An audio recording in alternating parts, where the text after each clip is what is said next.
Good evening, all. Hope everybody's well this evening. 7 o'clock. I got a lot of stuff. We're going to get going. Dangerous words, I know.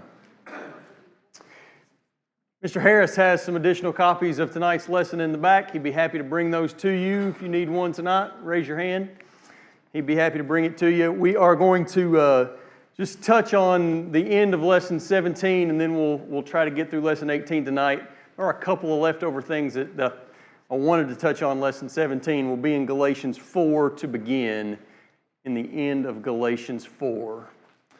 Got one more question, kind of section that we didn't quite get to that I wanted to spend some time on, and then we'll begin in Galatians 5.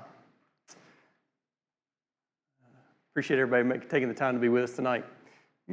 Mr. Glenn Keaton, would you mind to open us with a word of prayer tonight?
Amen. Thank you.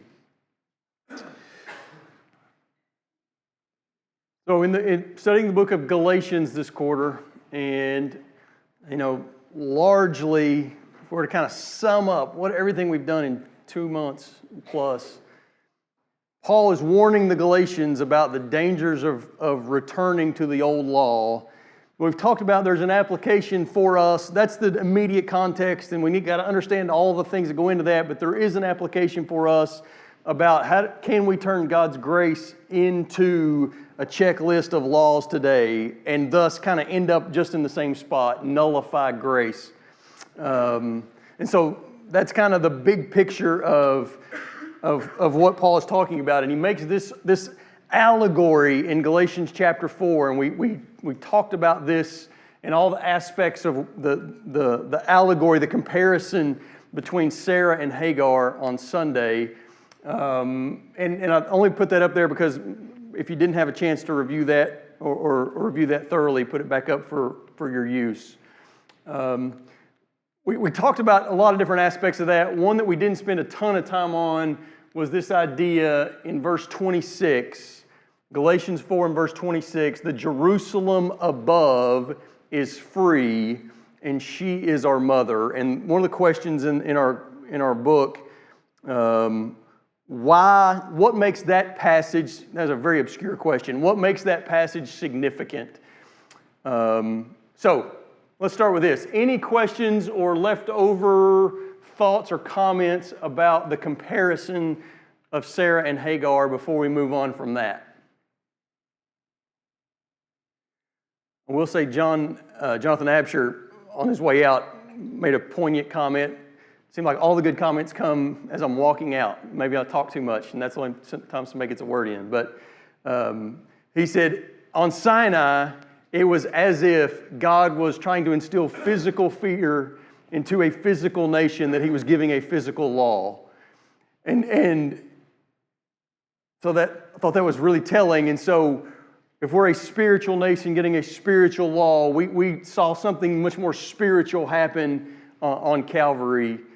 And the reverence that we have is a little different than the fear that they had. So anyway, I thought that was a very very good comment. So let's talk about this Galatians 4:26 for just a moment. The Jerusalem above is free, and she is our mother. Somebody tell me, why is that an interesting, or why is that an important comment that Paul makes there in the middle of this comparison? So Jerusalem to the Jews was a very holy city. And what would Paul, from that comment, what do you think that the Jews, the Judaizing teachers, how would they have responded to this comment?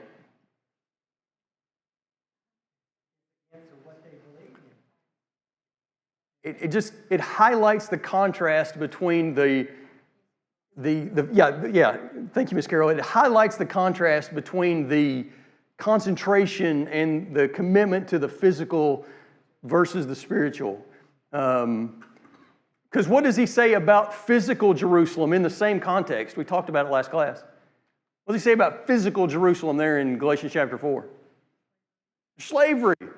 Out of physical Jerusalem is where slavery is happening today. Imagine how the Jews would respond to that. But the Jerusalem above, spiritual Jerusalem, is free, and she is our mother. Almost makes you think, what might those Judaizing teachers have been saying? Hey, the mother church is in Jerusalem, right? You can almost see this comment in response to that. There's a mother church in Jerusalem. We're from the church where decisions are made, Acts 15. We're from the church that has authority. We're from your mother church. Paul kind of undermines that, shoots holes in that. Yeah, we have a mother. The Jerusalem that is above is free. That's our mother. Anyway, I think that's a really interesting phrase. Jim.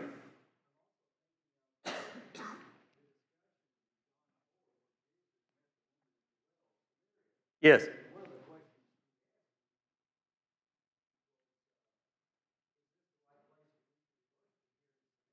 Yes.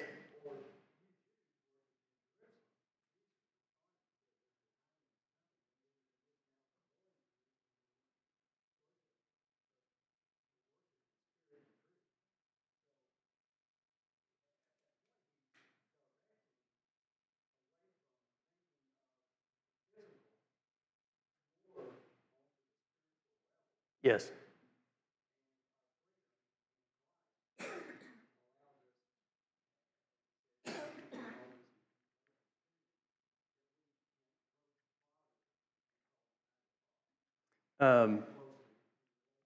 That is a great summary. If you weren't able to hear all of that, and I won't do justice to it, Jim, but in John chapter 4, Jesus with the woman at the well talks about it's not going to be in Samaria or in Jerusalem. There's a time coming where worship is not going to be about a physical place. I don't know if I'm putting words in your mouth, but I think that and this kind of speaks to that. And there's a tremendous amount of freedom that comes with that, and it shouldn't shock us that on the tail end of this allegory, what does Paul say in Galatians chapter 5 and verse 1? Right? Jerusalem, which is above, is free. That's part of his whole argument. And then he says in Galatians 5 and verse 1, for freedom Christ has set us free. Stand firm, therefore, and do not submit again to a yoke of slavery. I do want to spend just a minute talking about freedom and what that means and how we should understand that in context of what Paul is saying to the brethren to our Galatian brothers. So when Paul talks about freedom, what do we think he's talking about freedom from? Okay, there's definitely an aspect, Paul, where he's talking about freedom from the old law. So that's one. What else is there freedom from? Or freedom to? I don't think we should always think about it as freedom from, but freedom to. Freedom to approach the Father. Jim mentioned that, and I think that we should keep that in mind in this context. What other kind of freedom? Freedom from the bondage of sin is I think, most definitely considered as part of this. But I just say to say I don't think it's one thing that Paul has in mind. I think there's sin. I think I think definitely it's freedom from the old law as well. And I'm not sure that we, sitting here in 21st century, North America, really can comprehend how the old law felt to those that lived under it during Jesus' time. And so I got just a couple of quotes. This, my beloved wife bought me some of these books a lot of years ago. A History of the Jewish People in the Time of Christ. It's by a guy named Emil Schurer. Doesn't matter. He's really smart. He had a lot to say about what it felt to live under the old law. And he wrote a series of books about what was Jewish life like in the time of Christ. Okay? There's a few quotes that I kind of pulled just to try to give a sense of what it felt like to be a Jew living under the old law in the time of Christ. So let's read these together. So he's talking about how life for a Jew became all about fulfilling the letter of the law. It was completely and totally about the fulfillment of the letter of the law. The motive of doing the right thing got completely lost because of the complexity and the weight of just fulfilling the letter of the law. Here's what he says. To what results did this zeal for the law lead? They corresponded with its motives, and the motives were essentially of an external kind. The motivations for doing the right thing were completely external. So also was the result was an incredible externalizing of religious and moral life.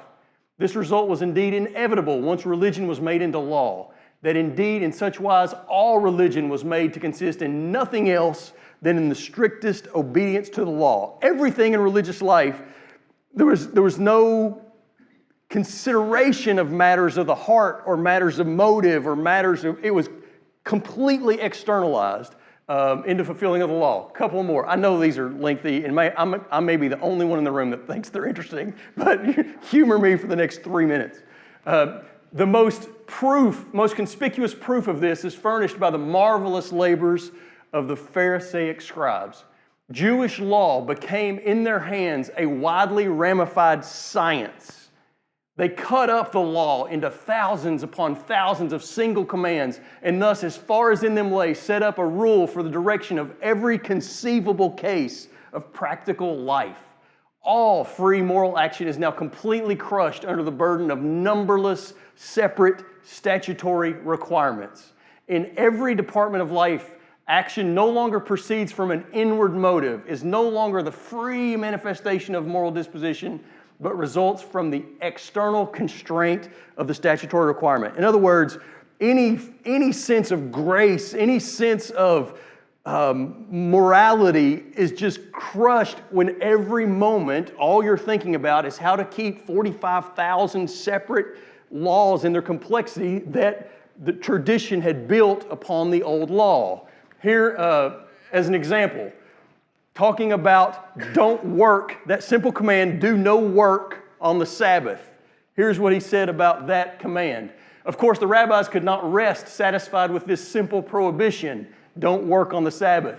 They must also accurately define what work was forbidden, and consequently they at last, with much ingenuity, got out of it that on the whole 39 kinds of work were prohibited. I don't have room for them, but they're in the book. I'll read them to you. They're interesting. Here's precisely the work that is prohibited: sowing, plowing, reaping, binding sheaves, threshing, winnowing, cleansing crops, grinding, sifting, kneading, baking, shearing wool, washing wool, beating wool, dyeing wool, spinning wool, warping wool, making 2 cords, weaving 2 threads, separating 2 threads, making a knot, untying a knot. We're down to 23.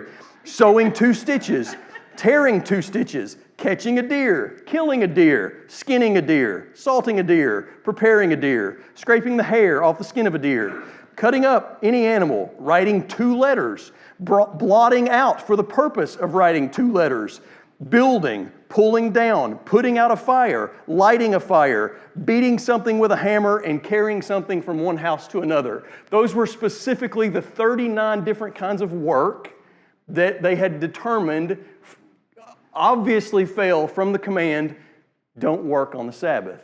All right? So, each of these chief enactments, again, require further discussions concerning the range of meaning.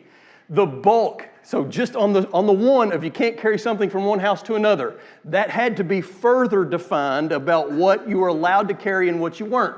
The bulk of what might not be carried from one place to another on the Sabbath was exactly determined. He was guilty of Sabbath desecration who carried out so much food as was equal to the weight of a dried fig, or milk enough for one swallow. You could carry out a half swallow, but you couldn't carry out a full swallow of milk. Honey enough to put on a wound. A cripple might, according to Rabbi Meyer, go out with his wooden leg, but Rabbi Joseph, on the other hand, does not allow it, as it would constitute work. Only on the breaking out of a fire are some concessions made with respect to burden bearing. If a fire breaks out in the evening of the Sabbath, food may be carried equal to 3 meals. You can carry 3 meals worth of food if fire breaks out in the Sabbath at night. But if it's in the morning, if it's before noon, only 2 meals, and it's in the afternoon, only 1 meal. And so while your house is on fire, you have to consider what time of day it is before you know how much food you're allowed to take out of your house in order to not break the Sabbath. I only say all that to say I hope it provides some insight into the weight. So when in the New Testament we read about the weight of the law, it wasn't only the law as given by Moses, right? Or the law is given to Moses. That had its own limitations and difficulties and weight. But the added weight of all of this, that a first century Jew who wanted to do the right thing,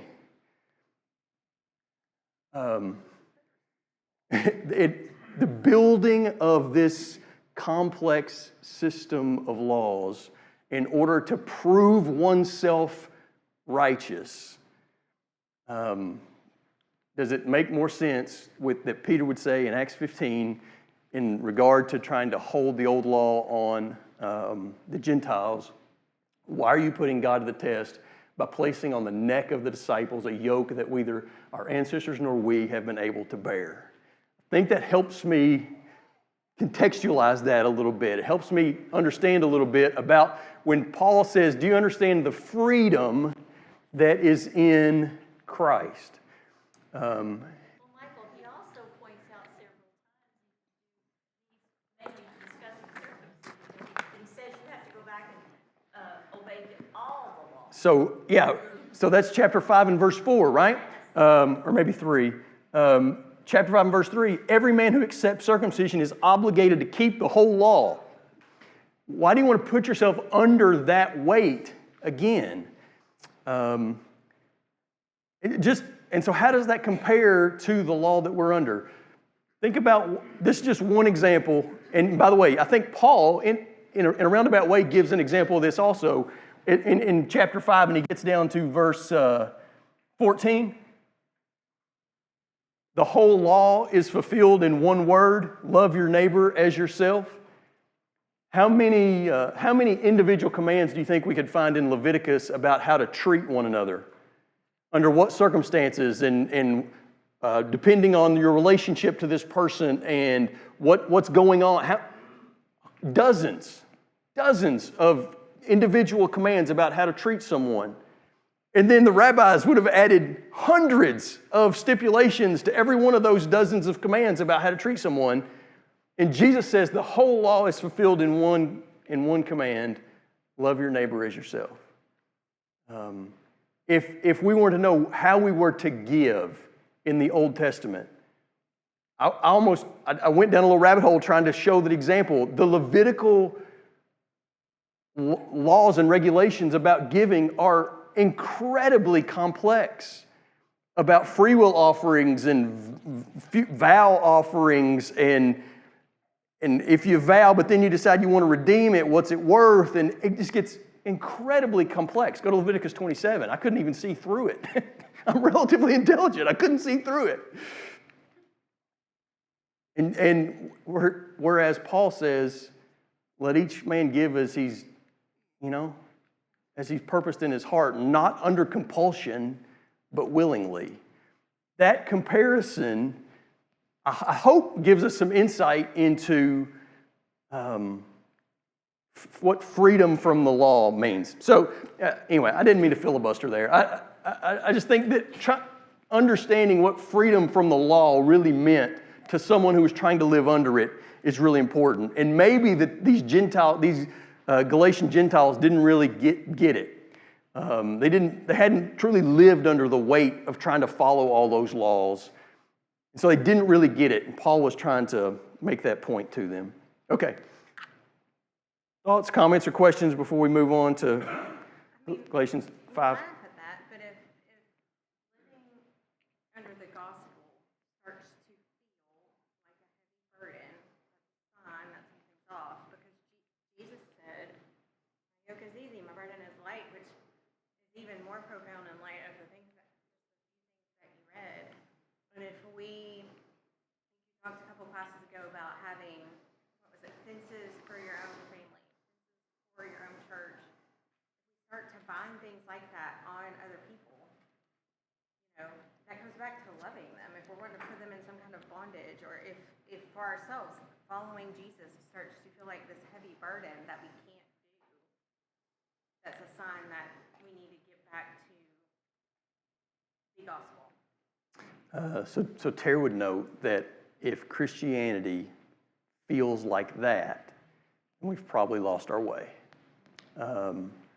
And I think that is the application for us. Again, the direct point to the Galatians was about the old law, but the application for us is if our Christian walk starts to feel like that, then we've turned the gospel of grace into a checklist of things that we feel like that we must accomplish in order to earn God's favor, and I think that's exactly the mindset that Paul would have us work against. There was another quote in that line. Where was it? The legal spirit will never stop with its expansion of laws. The gospel spirit condenses laws. That's what Paul did. The whole law is summed up in this: love your neighbor as yourself. The legal spirit will just keep adding them, right? We got to be careful about that. Just keep adding regulations.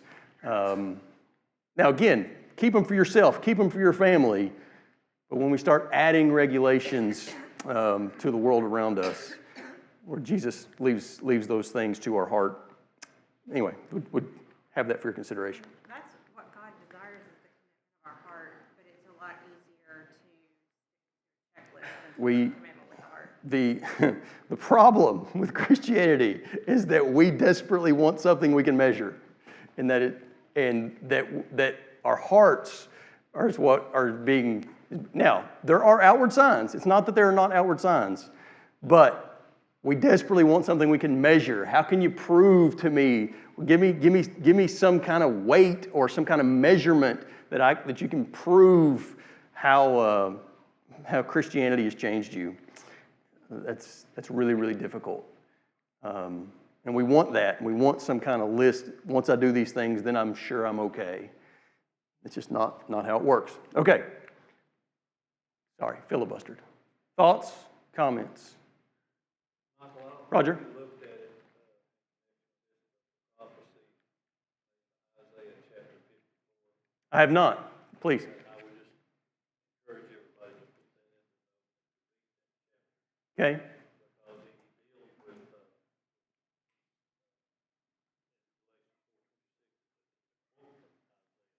Yes. when he talks about shout for joy, O barren one, barren. Talk about the more what's the significance of that? He goes on to explain that all of this is like it was in the days of Noah. I made a promise back then that I would never do something. He said, with the children of this barren one, he says, I will never withdraw my loving kindness like I did with physical. Mm-hmm. So that we have to appreciate God's love Yes. not have that. Physical Israel did not. They lost it. They didn't enjoy it. No. They didn't know of it. Yes, well said. Because it didn't exist. That is freedom. I'm never going to forsake you like I did. Oof. That is very well said. You have to read the chapter probably again and again. Yeah. To grasp the connection to this freedom. I'm going to, again, do a poor job paraphrasing there, but Isaiah 54, to Roger's point, where the quote that Paul uses in chapter 4 and verse 27, where it comes from, and I won't go into all that detail, but that... It closes with saying, this is the heritage. Of the servants of the Lord that are free. Yes. To say, when God says, I will never leave you or forsake you, to Roger's point, that the freedom of that, that is freedom. That's very well said. Thank you. Somewhere in Romans, but no one can separate the love of God from us but ourselves. That's right. Into Romans 8, I believe. Who can separate us from the love of Christ? That's freedom. Yeah, very well said. I don't think it's lists and measurable things we crave. I think it's control. And that our fleshly nature says, if I surrender to Christ, I'm giving up control. And that gives us anxiety. And so we make these measurable lists for ourselves. Well, these are the markers. Well, to the extent that you make a list of do's and don'ts, you're enslaved to the law, like they were. And so it kind of takes the heart out of it. And so it's the humility. Jesus said, I didn't come to abolish the law, but to fulfill the law. And then he goes to the Sermon on the Mount where he names the laws, thou shalt not murder, but if you're angry with your brother, it's saying you should covet your neighbor's wife, but if you look on a woman to lust after, you've committed adultery. And so he goes into the heart of the matter. Giving somebody your heart, giving somebody control seems like bondage, but it's actually liberating. That's Yeah, where the freedom comes. so Tara notes there's a seeming paradox there, right? That control comes by giving up control. That we want to feel like we're in control. And Jesus makes this odd thing. He says, my yoke, right?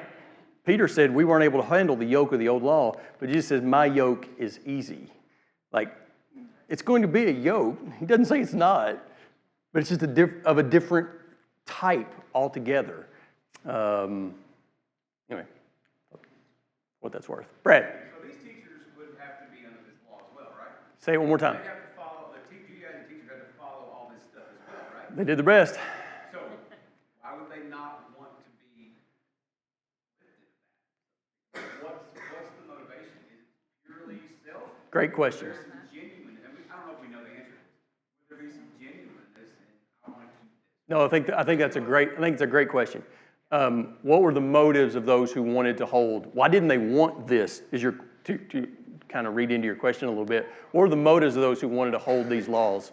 That's a great question. I'll offer a couple, but I'll take other suggestions as well.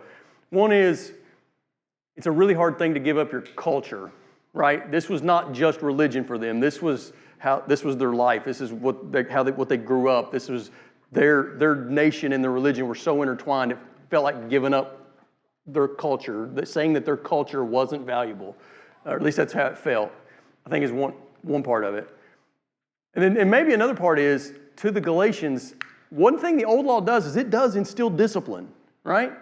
And say, hey, Galatians, you're living undisciplined lives. I'll tell you how you can find discipline is start holding yourself to these rigorous, strict laws of the old covenant.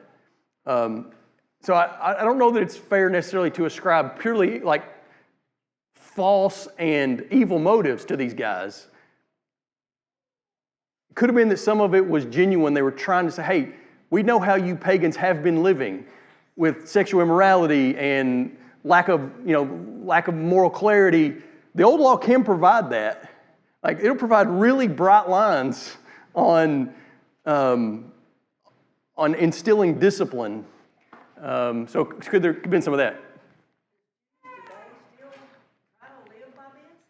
They do. Oh, yes. So if you look at how Jews live today, to Paulette's point, I mean, now there are ingenious and numerous like workarounds to every one of these laws. Like you can't travel on the Sabbath, and so how did I hear the example? How do you define where you're allowed to go, and all of the appliances in the home are designed to work for you on the Sabbath where you don't have to do anything. It's very elaborate, but to this point, yes. That's the example, please.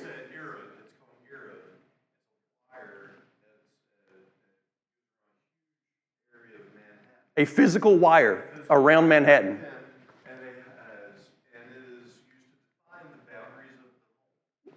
And so because of that, because they're within that boundary, that tiny wire,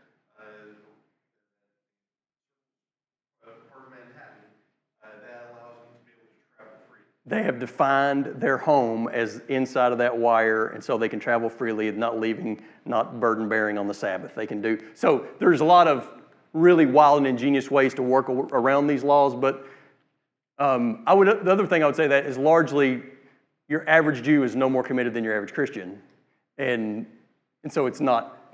Yeah, keep the broad strokes without the fine details. Yes. Going back to Brad's question, I don't want to paint too broadly every Jewish Christian that struggled with giving up their culture. But chapter 4, verse 17 makes it sound really like we're seeking to have all the power here. Yeah. That's a good ad. They seek you so that you will seek them. Yeah. So it does seem to be like at least the ones that... We're working on the Galatians.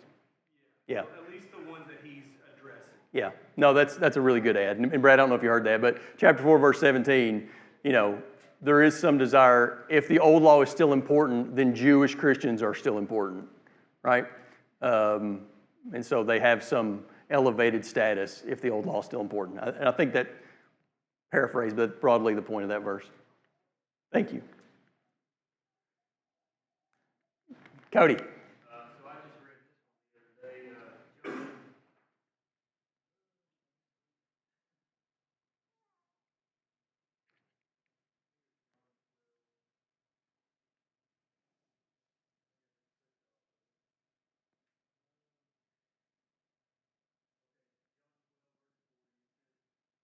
Blinded their eyes and hardened their heart.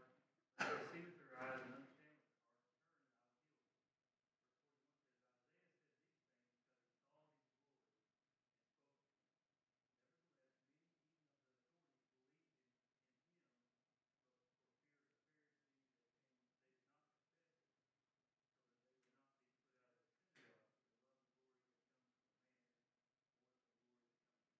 Yes. Elaborate.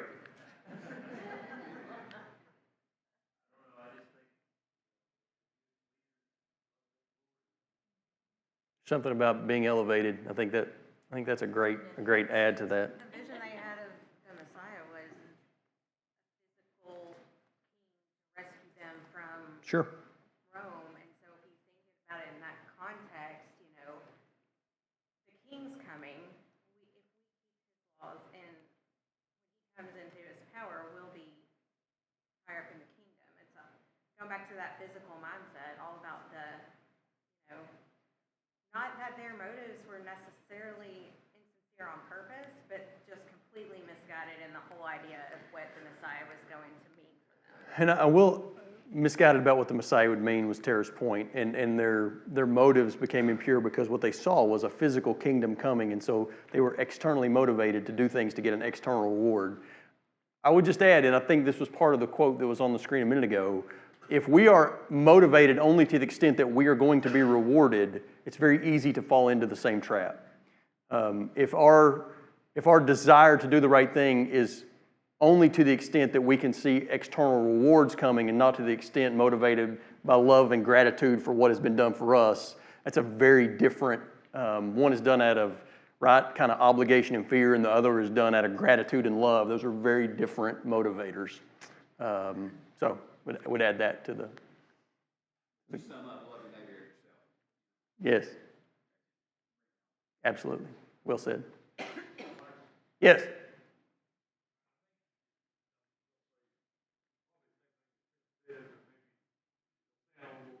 Yes. Having the law and the power of the law, they control those who are in Mm. better example that might be Catholicism. They have a hierarchy of leadership, sets law and changes God's law and does whatever they decide to do with it. So much of that is designed to control people that Yes. significant reasoning or justification in their minds as to why they want to have that care.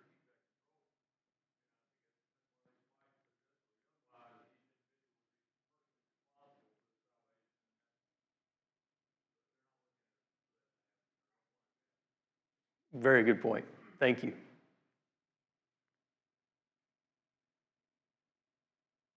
Excellent stuff.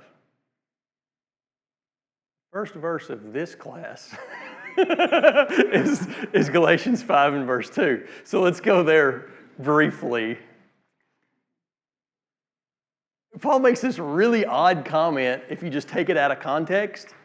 If you just took this verse out of context, it would be extremely strange for Paul to say, if you accept circumcision, Christ will be of no advantage to you. Why out of context is that such a strange comment? Pointedly, who here was circumcised? Well, let's go one better than that.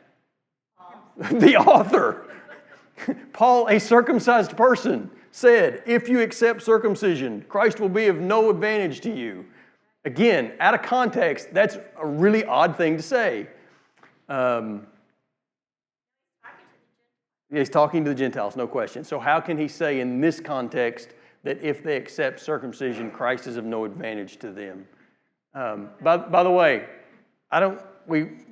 Tara always says, how did they know? Look,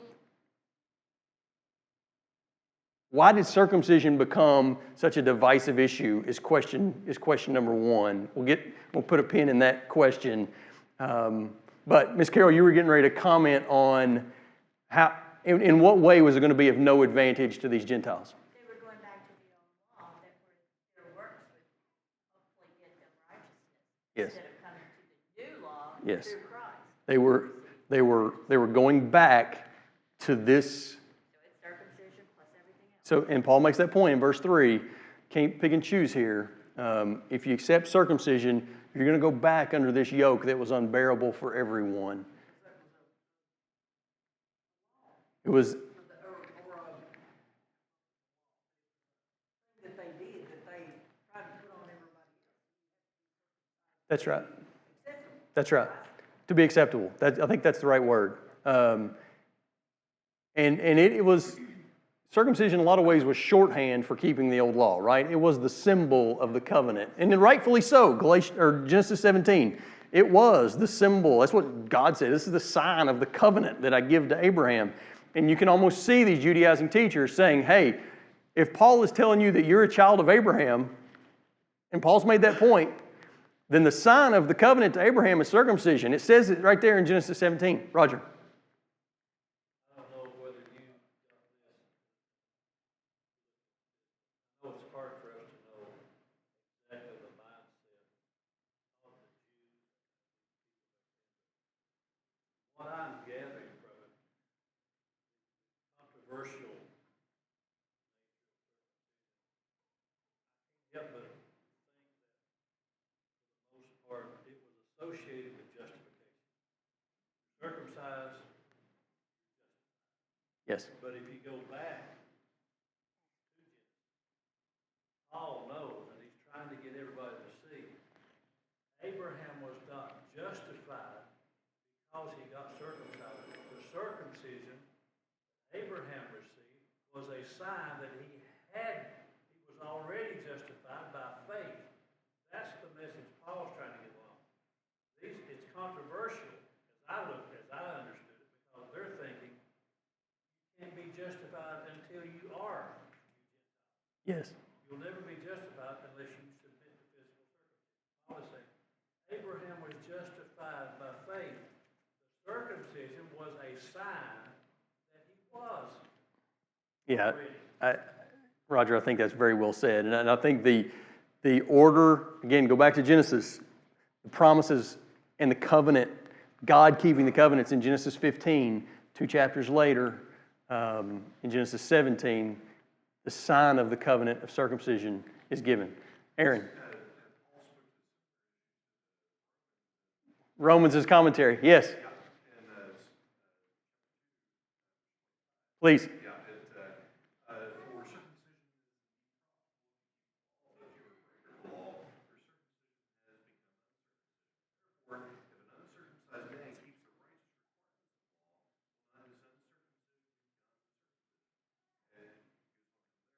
Can you read verse 28 also? Sure. Let's see. For he is not a Jew who's one outwardly, or circumcision that which is outward in the flesh, but he is a Jew who's one inwardly. Circumcision is that of the heart, and the spirit, not in the letter, whose praise is not from men. Those are excellent verses. Again, Romans, a commentary on Galatians so many times. But Paul says explicitly in Romans, hey, Jews, you're not a Jew from what happens outwardly, externally. If you want to be the Israel of God, as he says in Galatians 6, that is a circumcision of the heart. That happens internally. So anyway, it's an excellent addition there. One other thing that we haven't talked about, we'll talk about very, very briefly, is why did circumcision become why was that particular thing, why did it become the kind of one question test about where you were faithful? Circumcision was a very contentious thing in the years leading up to Jesus. You know, when the whole area of Palestine was controlled by the Greeks, they made it illegal to be circumcised. Mothers that circumcised their baby boys were butchered. And then the Jews, in response to that, would gather up Greeks and forcibly circumcise them, and would gather up unbelieving Jews and forcibly circumcise them. It became it was a huge point of the persecution of the Jews in the years leading up to Jesus. Are you circumcised? It became the kind of the one question test. So anyway, I think that adds a little bit to why it was so important. Let's skip down to question 3 in our lesson. I hope you answered question 2. Part of question 2 is I believe that when done correctly, the gospel is intended to offend.